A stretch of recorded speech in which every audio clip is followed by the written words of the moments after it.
So I ran across someone advocating for veganism, and he was wondering how Christians could cause unnecessary suffering to animals. And it made me think of a story. And I want to tell the story of the fish that were given to the masses. And I want the fish to be little miniature Christs. Like those fish who gave their lives to the masses so that they could learn the good news about God and the kingdom. I want to tell the story about the fish who chose to go through pain and suffering and torture and death for the benefit of the kingdom, such that in the future there would be a future where the fish would not have to go through such things, the torture and the death. And so in a way, all the fish that were eaten by the people who got to hear what Jesus had to teach, it's not a story where Jesus like took the fish and inflicted pain and suffering, death on the fish against their will. It's a story on which the fish came to know Christ and sacrificed their life for the kingdom in which all of their brothers and sisters would no longer need to do such a thing. And that's the story. That's the story of the fish.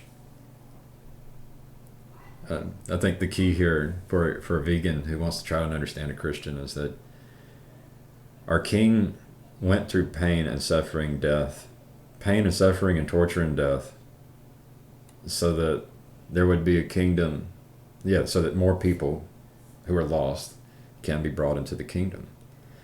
And then those who are the most saintly become people who would do the same, go through pain and suffering and torture and death, and would even feel honored to do it for the benefit of the kingdom, such that there would be a time in which people might not need to do that anymore, might not need to go through that torture and death for the benefit of the kingdom.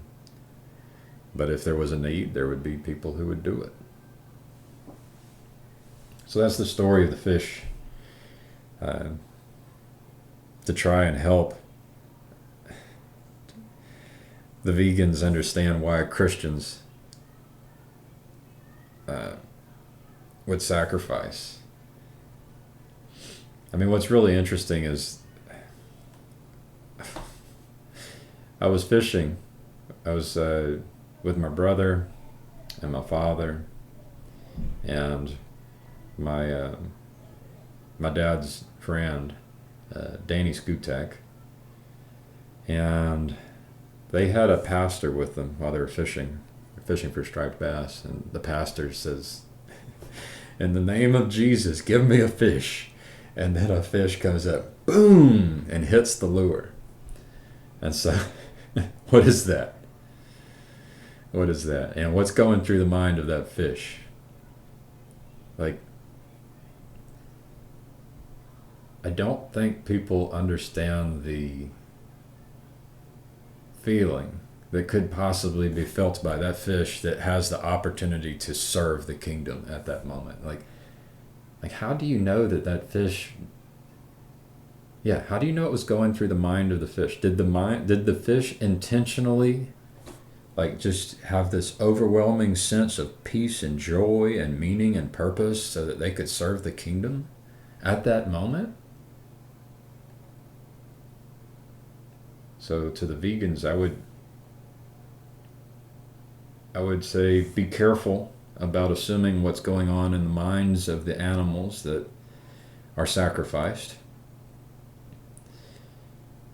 Perhaps consider our King, the Christian King, who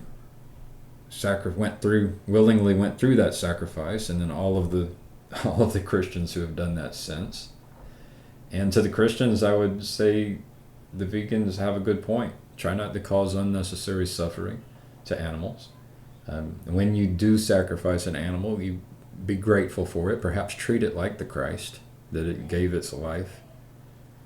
And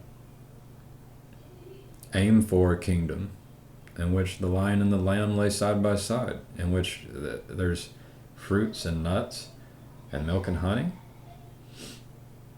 in which there's minimal torture and death and pain and suffering.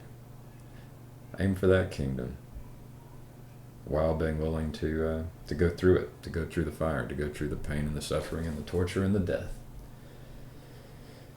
So that's what I have for you. And I'd say thank God for the vegans. Thank God for the vegan who confronted me so that I could see more clearly.